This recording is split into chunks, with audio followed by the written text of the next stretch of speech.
Tuh. Pengertiannya, kita harus tahu istilah kalimat matematika.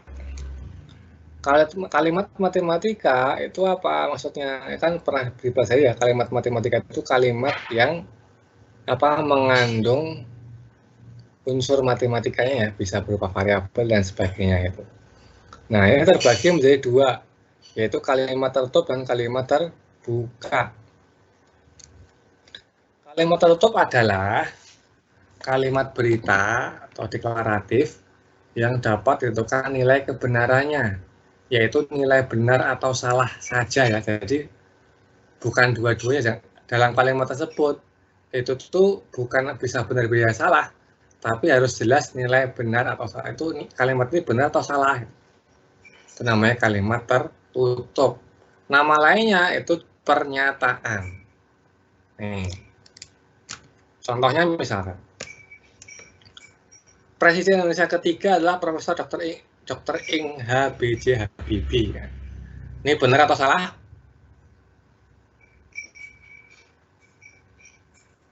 Baik, Adil, benar atau salah nih kalimat ini?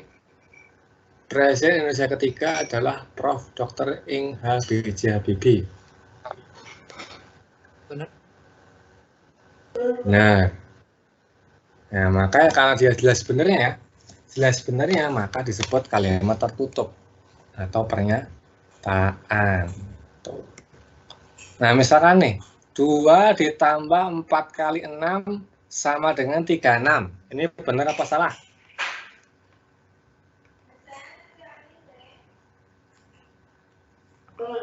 Salah. Nah, karena ini pernyataan benar apa salah? Ya benar. Benar apa salah? Benar. Emang benar. 2 ditambah 4 kali 6 berapa? Itu 2 tambah 4 apa 4 kali 6 dulu? Kalau dari kalimat 4 kali 6 dulu ya. Jadi gimana nih? Benar apa salah nih?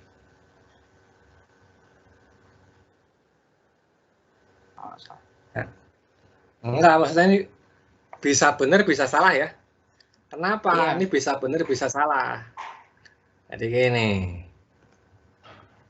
Kalau kamu 2 ditambah 4 duluan, kalau kamu kurung ya kalimatnya nih.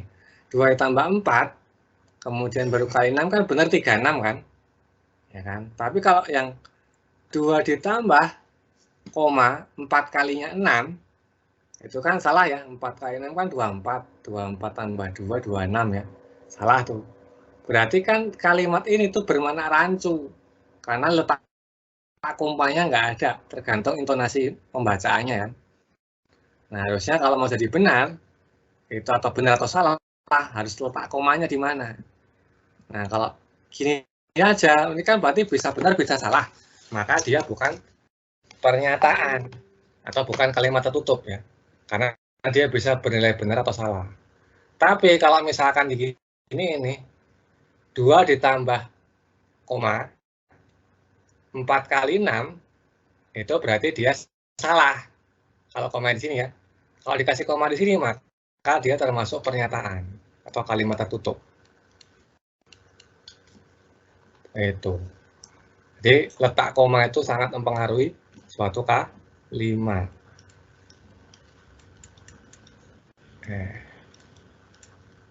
Ingat ya, itu kalau dikasih koma, mau di sini boleh, ataupun di sini juga boleh. Tuh, bisa dipahami maksudnya? Adil, Khair? paham. Ya, ini bukan pernyataan karena dia bisa bernilai benar atau salah ya. Tergantung intonasi kalimatnya. Khair, paham?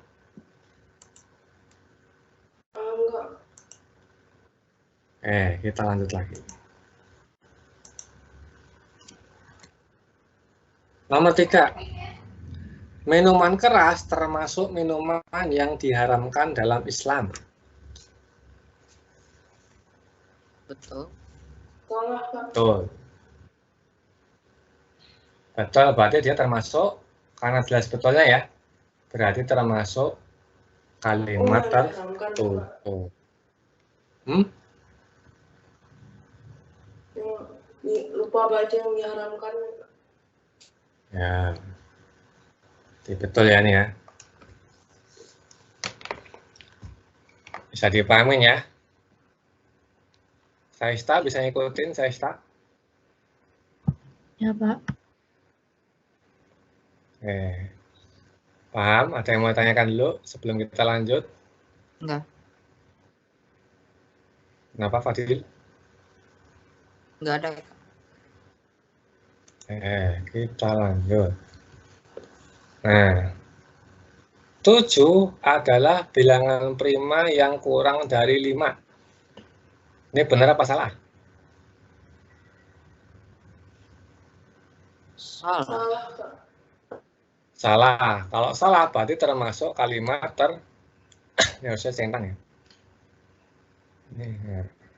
Harusnya termasuk kalimat tertutup juga. Kenapa? Dia jelas salahnya. Karena dia jelas salahnya, dia termasuk kalimat tertutup. Itu ya. Atau pernyataan. Jelas ya? Ada yang mau tanyakan dulu? Enggak ada.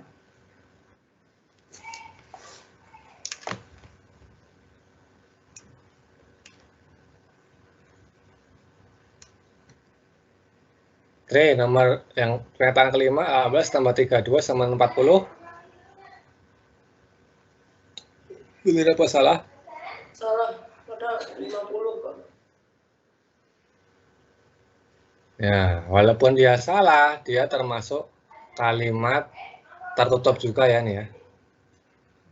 Jadi salah tapi kalimat tertutup juga. Nah, nomor 2 tadi dia bukan kalimat tertutup, tapi kalimat terbuka nanti istilahnya. Karena letak komanya nggak jelas di mana. Tuh, bisa dipahami ya? Menjadi yang menentukan kalimat tertutup. Jelas ya? Atau ada yang mau tanyakan dulu sebelum di screenshot? Berarti kalau salah itu kalimat tertutup. Kalau salah kalimat tertutup juga. Kalau benar? Kalimat tertutup juga. Oh. Kalau ngambang kayak nomor 2 kan 2 ditambah 4. Misalkan 2 tambah 4 kali 6 sama dengan 36 itu kan benar. Tapi kalau 2 ditambah 4 kali 6 sama dengan 36 kan salah. Berarti kan kalimat itu rancu. Dia bisa tergantung intonasinya kan, bisa benar, bisa salah. Nomor 2, dia bukan kalimat tertutup. Gitu, Fadil. Oh. Paham kan maksudnya kalimat tertutup itu? Jadi udah jelas benar atau salahnya itu kalimat tertutup. Oke, ada lagi yang menanyakan sebelum di screenshot? Saista paham? Oke, silakan di screenshot dulu. Udah?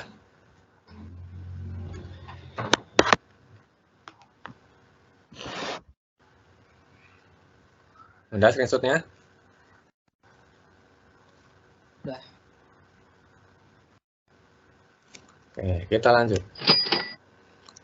Latihan dulu deh. Tentukan apakah setiap pernyataan berikut benar atau salah.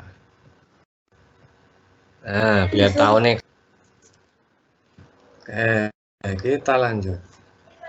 Sambil di screenshot. Ada yang salah. Kita lanjut. Nah, sekarang baru masuk kalimat terbuka.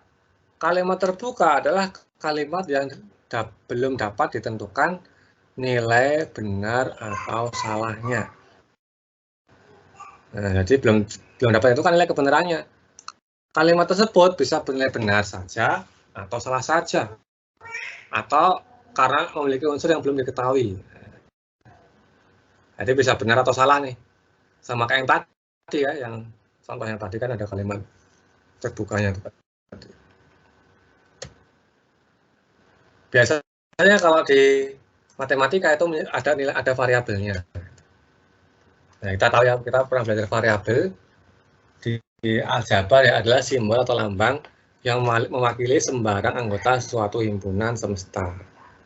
Variabel biasanya dinamakan dengan huruf kecil tuh. Nah, karena kalimat terbuka menjadi pernyataan yang bernilai benar, maka ada langkah-langkah yang harus kita tentukan. Yang pertama, variabel tersebut harus diganti dengan satu atau lebih anggota dari himpunan semesta yang didefinisikan. Jadi diganti angka dulu variabelnya. Tuh. Pengganti variabel tersebut dinamakan penyelesaian. Nah, himpunan semua selesai dalam kalimat terbuka disebut himpunan penyelesaian. Inilah namanya persamaan linear satu variabel. Jadi kalimat terbuka itu adalah dasar dari persamaan linear satu variabel, yaitu untuk menyelesaikan nilai variabel yang terdapat di kalimat terbuka. Tuh. Definisinya adalah kalimat matematika yang memuat satu variabel berpangkat 1 dan bertanda sama dengan. Tuh. Bisa dipahami? Atau ada yang mau tanyakan dulu sebelum di screenshot? Ya, Fadil kenapa? Paham. Oh, paham. Khair, Saista, jelas? Paham nggak? Ya. Oke, silakan di screenshot. Kalau udah kasih tahu.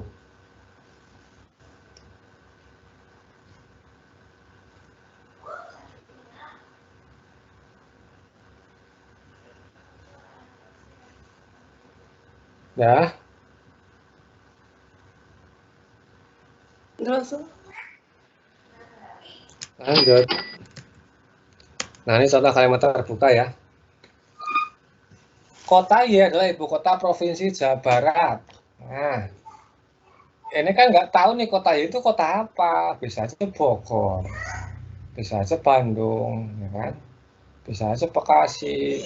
Berarti kan nggak jelas tuh dia benar atau salahnya. Dia bisa benar-benar, bisa salah. Kalau di Jawa Bogor kan salah. Kalau di Jawa Bandung benar. Gitu.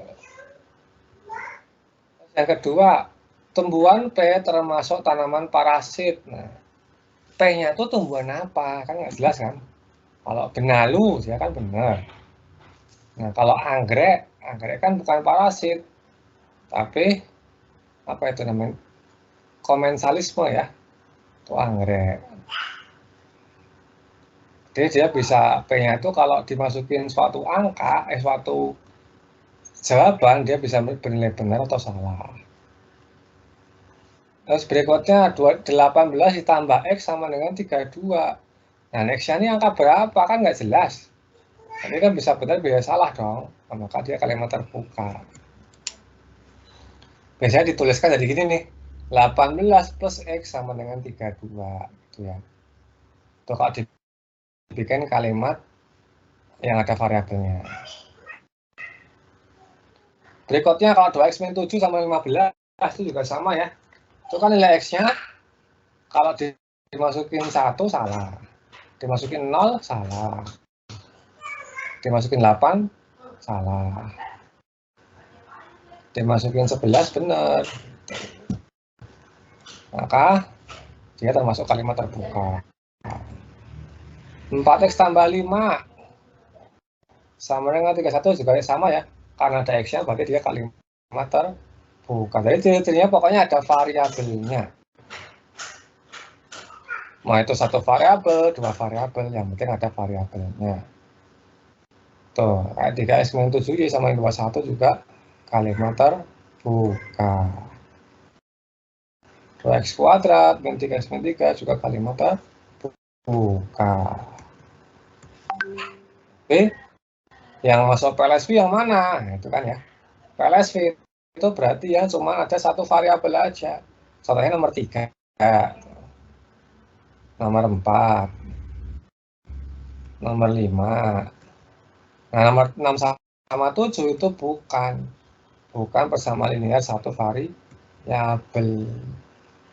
Kalau nomor 1 dan 2 itu PLSV bukan? Kira-kira. Khair, Fadil, Saista. Kalau 1 dan 2 itu PLSV bukan? Apakah alasannya? 1 dan 2 itu termasuk PLSV bukan? Tadi tahu kan PLSV itu apa tadi? Masih ingat enggak sebelumnya?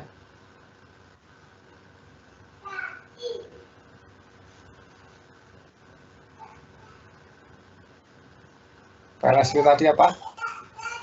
Tahu kan kenapa yang 3, 4, 5 itu PLSV dan 6, 7 bukan PLSV? Tahu nggak? Sama. Persamaan apa? Dari variabel. Ada variabel. Kalau 6 dan 7 kenapa bukan PLSV?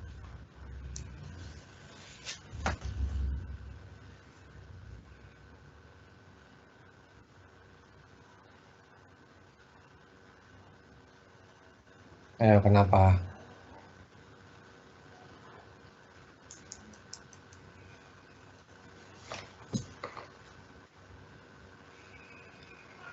Kenapa?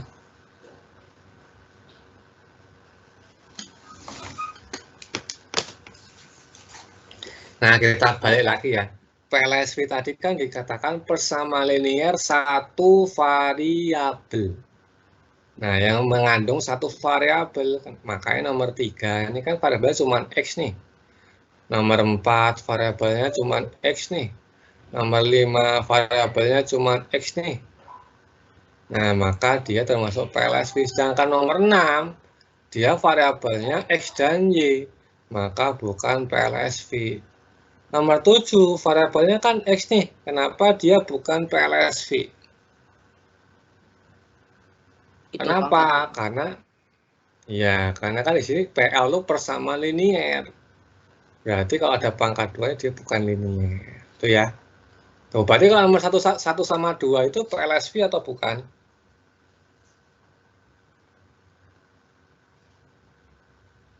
Nomor 1 dan 2 PLSV atau bukan? Atau satunya PLSV, satunya bukan? Alasannya apa?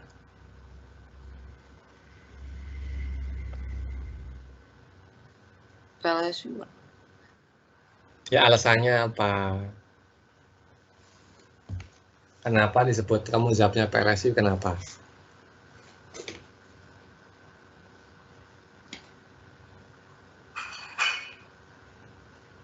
Ini jawab cuma 1. Khair sama Saista paham kan nih? Enggak, Kak, masih bingung banget. Oh kan, makanya dijawab. Kalau Khair paham, berarti nomor 1 PLSV atau bukan? Atau cuma salah satu aja yang PLSV? Tadi kan kalau Fadil jawabnya PLSV, tapi saya tanya kenapa, nggak dijawab. Kalau Khair, 1 dan 2 itu PLSV atau bukan?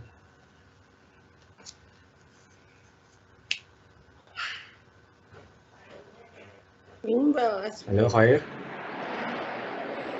Kenapa? Kenapa PLSV? Yang PLSV yang 1 apa yang 2? Atau dua-duanya?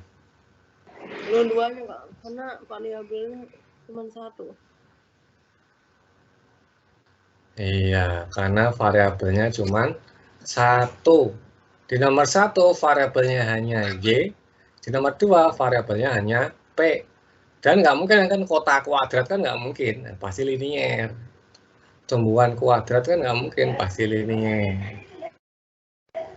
Itu ya, maka disebut PLSV nomor 1 dan 2. Jadi ingat ya, jadi kesimpulannya apa? Kalimat terbuka adalah kalimat yang mengandung variabel atau nilai kebenarannya belum bisa ditentukan, bisa benar, bisa salah. Tapi kalimat terbuka itu bisa PLSV, tapi bisa juga bukan PLSV ya. Tuh. Jelas? Bisa dipahamin, Saista? Udah paham belum, Saista?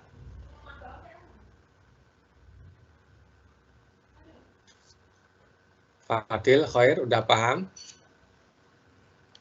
Paham nggak? Tuh, silakan di screenshot. Kalau udah, kasih tahu.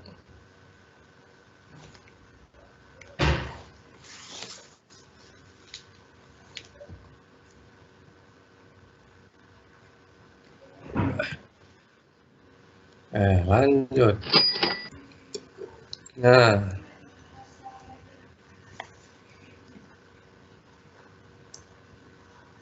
Nih, di antara kalimat berikut yang merupakan kalimat tertutup dan manakah yang kalimat terbuka. Nah, sekarang nih, biar tahu ya bedanya tertutup sama terbuka yang mana. Sok silakan jika